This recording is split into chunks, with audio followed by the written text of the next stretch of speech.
problem with road cars is that they change character. They're a little bit like Dr. Jekyll and Mr. Hyde, and when you're driving them how you normally drive them, they're really very linear. If you steer a little bit more, then the car steers a little bit more. But then there suddenly comes a point where they change the rules and the car really changes what it does right under you. And usually that's just at the point where people have got themselves into some tricky situation. So one of the big things that we do with active torque dynamics is that we keep the car behaving as it always did. We chase this property that we call linearity, and it helps the driver focus on the task at hand rather than what the car's doing. When me come a dance, I tough me tough. Some of them are some ragamuffin and rough. Come a dance, all of me must smash it up. Like a them dynamite, my name must blow up. The drivers in our World Rally cars are incredibly skilled. One of the things that they recognise is that to get the car to go round a corner on a slippery surface, it needs to have a very big angle. It's very difficult to turn the car to that big angle, so a lot of the tricks that you see them doing, this business of steering one way and back the other and so on, are all to do with getting the angle on the car while keeping it going in a straight line. And it's all because of this fundamental understanding of the difference between turning the car and getting it to go around the corner. But most road drivers are not able to produce that sort of driving at the drop of a hat. So what we're trying to do is put some of the skill of the rally driver into the car to help them out at critical moments. As the car gets faster, it's very, very difficult for the car to retain its stability, and typically, because our road systems are quite straight, most drivers are really not very aware of that. When you're faced with some sort of emergency on a motorway or a highway where you have to swerve around something, what people find is that the back of the car moves really quite abruptly, and most people again are really very surprised by that.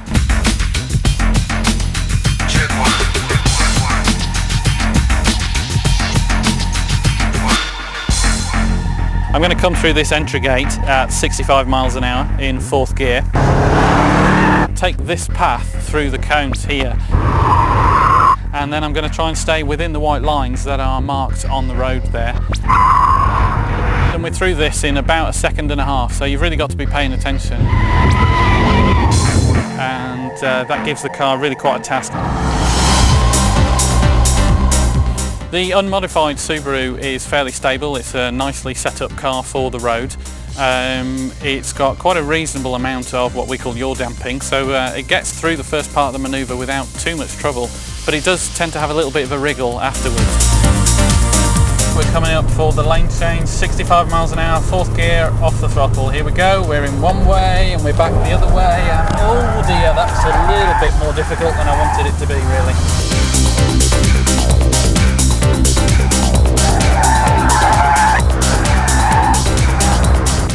The next car is a Mitsubishi Evo 7, and I think you'll see the difference there is really quite dramatic. Standard road car this, we're going to go through this chicane, 4th gear, off the throttle, 65 miles an hour. Watch my hands work.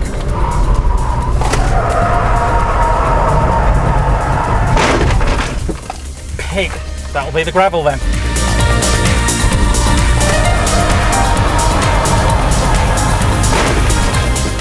The third car, the white Impreza with the ATD system, has our ability to turn up the yaw damping, and so I think what you'll see there is that inside the car I'm working much less hard to complete the same manoeuvre. ATD Impreza, 65 miles an hour, through the chicane.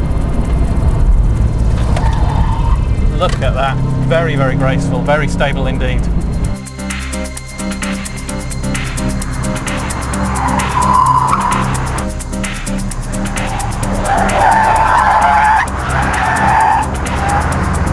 One of the disappointments for me with high-power four-wheel drive cars that as soon as you go near the throttle, then typically they stop responding to the steering wheel. One of the ways that you can fix that problem is you can make the car exciting with the suspension, which is the Mitsubishi solution.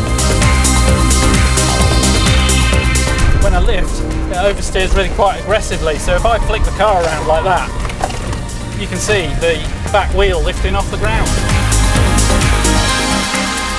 We can go one way and then the other, and the car flicks, hold the slide, a little bit of brakes, on the gas. It's kind of great as a toy. But we don't like that because you can't turn it off, and so you can't have a safe car when you need a safe car. I think what we've come up with is a combination of pieces, each of which is precedented, but the arrangement of them is maybe a little bit unusual. If, for example, the car is understeering, then we make it more like a rear-wheel drive car, and if the car is oversteering, we make it more like a front-wheel drive car, so that any application of power by the driver balances the car and keeps it very smooth. ATD is not only about fun and not only about safety. Really, it's an unprecedented combination of the two. It's very, very simple as a mechanical device and breathtakingly effective on the car.